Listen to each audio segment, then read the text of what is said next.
Few things fascinate us like dinosaurs. The allure of these ancient beasts is irresistible, and as the continuing success of the Jurassic World franchise has shown, dinosaurs are still box office dynamite. While that popular series goes back more than 30 years, these saurian blockbusters are part of a much older cinematic tradition that began with one of the most important movies ever made. This year marks the centennial of the silent classic The Lost World, and today we'll trace the origins and enduring legacy of this seminal prehistoric smash, as well as the surprising controversy that nearly scuttled history in the making. I'm Tyler Martin, and this is Monsters from the Id.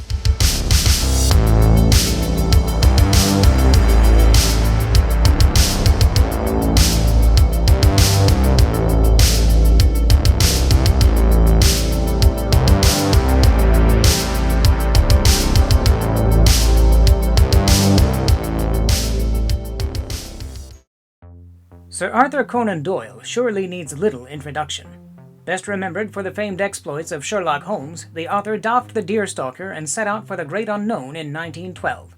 Doyle was inspired by the accounts of his friend, the legendary Percy Fawcett's adventures in South America, in which the explorer encountered impenetrable forests, unscalable cliffs, and monstrous tracks of unknown origin. He consulted with Fawcett for more information and, in the end, produced another story whose impact reverberates to the present day. The Lost World tells of an eccentric scientist who heads an expedition to an isolated plateau deep in the Amazon rainforest, which is home to creatures long extinct in other parts of the world. Monstrous birds and deer, anthropoid apes, and, of course, dinosaurs. The novel blends swashbuckling adventure and drama with then-current scientific knowledge of prehistoric life and introduces one of Doyle's greatest characters, the fiery Professor Challenger, who would go on to feature in a number of subsequent stories.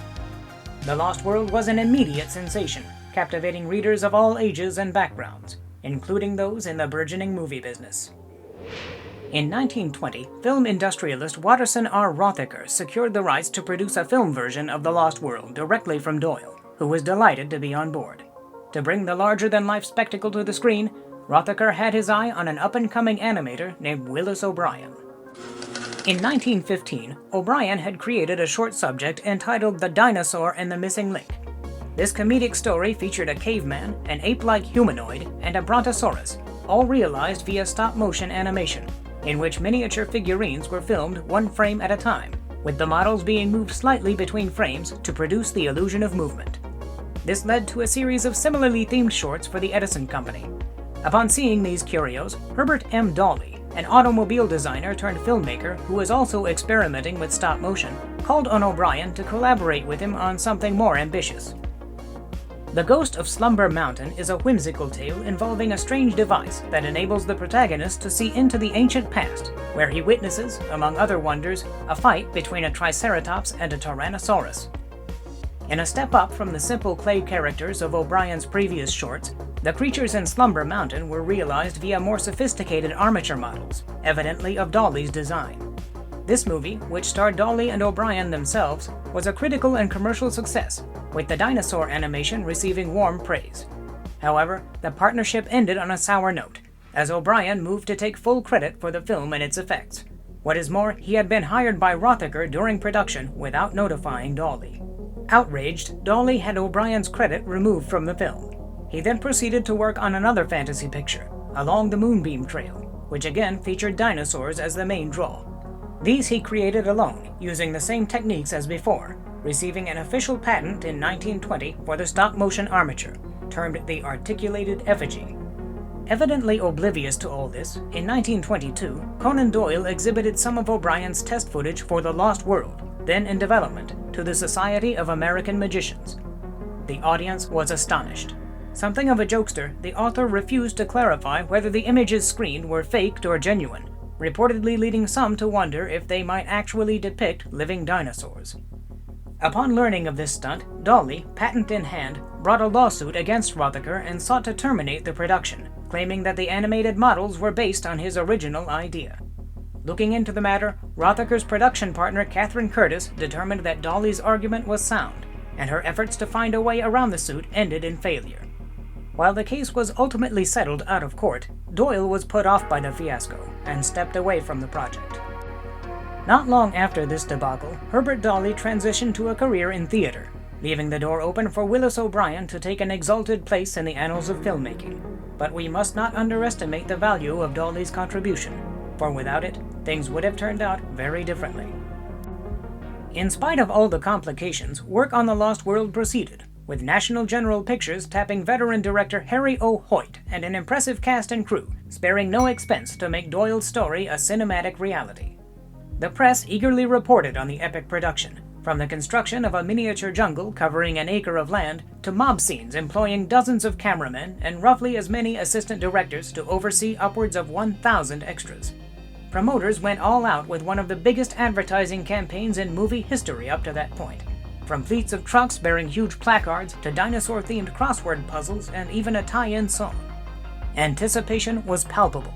Could the movie really live up to all this hype? On February 8, 1925, the world found out. Hoyt's curtain rises on London reporter Ed Malone, who is desperate to prove his courage and win the hand of the woman he loves. Opportunity knocks when the notorious Professor Challenger returns from the wilds of South America with an unbelievable tale of living dinosaurs. Amid a chorus of derision, he issues a call for volunteers to join him on an expedition to verify his claims. The skeptical Professor Summerlee and the celebrated sportsman John Roxton throw in their hats, and Malone, while hardly credulous, follows suit, eager to leap into the heart of danger. They are joined by Paula White, who had gone with her father, Maple, to the periphery of the purported Lost World, where she believes her father may still be alive. The group soon sets off, officially as a search party for the missing Maple White. The imperious Challenger, eager to prove his assertions, bickers constantly with Summerlee, who remains dismissive. Along the way, a love triangle develops between Paula, Roxton, and Malone, complicating the latter's situation. They make their way deep into the Amazon rainforest, eventually reaching their goal, a massive plateau which dominates the surrounding landscape. On scaling the precipice, Challenger gloats as the other men marvel, for here, cut off from the march of time, there indeed exists a primeval jungle, inhabited by fearsome beasts of the distant past. Knowing of this already, Paula is more eager than ever to find her father. Braving the dangers posed by an array of dinosaurs and a hostile ape-man, the group soon find confirmation that Maple White has, in fact, perished. After a harrowing series of adventures, they manage to return to civilization with a live brontosaurus in tow as proof of the unprecedented discovery. Naturally, the beast escapes and wreaks havoc in the streets of London before plummeting from the Tower Bridge, which collapses under the animal's tremendous weight. Malone rushes to find his beloved, only to find that she has married another, far less remarkable man in his absence. The reporter quickly rushes off to live happily ever after with Paula once Roxton gamely concedes. Challenger, meanwhile, is devastated as he watches his priceless specimen swim away for parts unknown. The Lost World was unlike anything moviegoers had ever seen before. Audiences and critics alike were spellbound by this rip-roaring adventure and the amazing spectacle on display. Experience may have prepared them for slick production values or the excitement of a jungle trek, but one and all were floored when Willis O'Brien's creations took the stage. Given a generous budget and a period of years in which to perfect the techniques he and Dawley had developed previously, O'Brien brought the film's staggering cast of creatures to vivid life. Modeled after the illustrations of famed paleo artist Charles R. Knight and crafted by sculptor Marcel Delgado, the deadly Tyrannosaurus, the horned Triceratops, the soaring Pteranodon, and many more are shown fighting, foraging, and even breathing much as the genuine articles would have done millions of years ago, all with a lifelike fluidity that astounded viewers of the time. With these prehistoric marvels sharing the screen with a solid cast of actors amid a well-paced, dramatic plot, the studio not only had a genuine hit on their hands, but one of the most significant motion pictures ever produced. For many years, The Lost World was available only in a heavily truncated version, which omits nearly 45 minutes worth of the original runtime. Fortunately, thanks to the efforts of film preservationists, virtually all of the original footage has been recovered and presented in recent restorations, and we are now able to enjoy this historic motion picture in all its saurian splendor. So how does it hold up 100 years on? Being based on a book, The Lost World is sure to draw attention from sticklers for fidelity.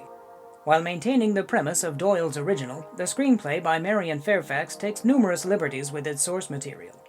For instance, the lone missing link and his chimpanzee companion are the film's substitute for an entire race of ape men who are at war with a tribe of fully evolved Homo sapiens, an extensive subplot that was likely removed in the interest of time and money. Another change is the creature brought back to London. Doyle has Challenger and company present a pterodactyl to the academic meeting, which promptly escapes, frightens a few people in passing, and vanishes. The film, of course, ups the ante with a rampaging brontosaurus. Notably, the character of Paula White is a new creation. Though she may seem at first glance to serve merely as an obligatory love interest, her inclusion offers a touch of feminine perspective, and we see in her a rather nuanced portrayal for a female character in the silent era. In the novel, we already know that Maple White is dead. The expedition which forms the bulk of the narrative is for the purpose of proving or disproving Challenger's claims, and includes no women. Differences like these abound, and the viewer is encouraged to partake in both film and novel to see which version they prefer. It is this presenter's opinion that both are very worthwhile. Those unaccustomed to silent movies may be put off by what seems like over-the-top acting, but without the benefit of sound, performers were obliged to communicate emotion entirely through physical actions and facial expressions. In particular, Wallace Beery's impassioned Challenger, true to Doyle's vision, exudes arguably as much presence as the most fearsome Dinosaur. When viewed in the right spirit, one can enjoy such performances in much the same way as the original audience would have done so long ago. As with any product of its time, The Lost World is not immune from certain unfortunate conventions of the day. Take the servant Zambo, who is portrayed by a white actor in blackface and speaks in a typical caricature dialect. As modern viewers, we may tend to wince at this depiction, and for good reason. The cultural prejudices behind such depictions are even more prevalent in the original novel. But lest anyone be tempted to dismiss either the film or the book on these grounds, we must keep in mind that elements like these are not central to the essence of The Lost World. It is still marvelous storytelling, enthralling on both page and screen. As with any part of history, we should extol the good while facing the bad head-on, lest the mistakes of the past be repeated. And what of the groundbreaking special effects? As mentioned, in 1925, the Jurassic giants on display seemed incredibly lifelike. The technical wizardry of O'Brien and Company was on a level almost unprecedented in movies up to that point. Of course, to the modern eye, these visuals may seem crude and unsophisticated. Nowadays, accustomed as we are to supposedly seamless CGI creations, spectacle is taken for granted. In fact, it doesn't really feel like spectacle at all anymore. But however advanced the methods of today may be, no matter the level of skill and hard work they require, they will never pack the punch of historic feats like these, which were achieved through a different kind of ingenuity, and serve as a foundation for every incredible development that followed. Unencumbered by the blinders of modern cynicism, we can see that The Lost World's stupendous visuals have aged very well indeed. It is difficult to imagine what the cinematic landscape might look like had it not been for this film. The technical achievements and resounding success of The Lost World famously paved the way for 1933's King Kong, which echoes many of the same themes and story beats, and in which O'Brien and Delgado brought their stop-motion craft to even greater heights. The influence of that movie is, of course, a matter of historical record. The snowball effect continued through the years, leading eventually to another cinematic paradigm shift with Jurassic Park in 1993, which combined stunning practical effects with cutting-edge CGI to create an extraordinary sense of photorealism that has yet to be surpassed. It spawned an ongoing franchise which remains immensely popular to this day, and it would not have been possible without The Lost World. In fact, every dinosaur movie, every giant monster spectacle, and indeed every special effects extravaganza made since 1925 owes something to this century-old milestone of the silent era. On the occasion of its 100th anniversary, let us take a moment to admire The Lost World for what it is and what it means. Taken as a whole, it's an exciting experience made all the richer when one understands its monumental significance. It may seem dated. It is 100 years old after all. But that isn't always a bad thing. And when all is said and done, there is plenty of cause to celebrate. As we have seen, much of what we enjoy today as movie lovers and monster buffs would not have been possible without The Lost World, from the creature features of the past right down to this very channel. And I, for one, am most grateful. If you enjoyed this video, please give it a like and subscribe for more Monsters from the Id. As always, thank you for joining me. I'll see you next time.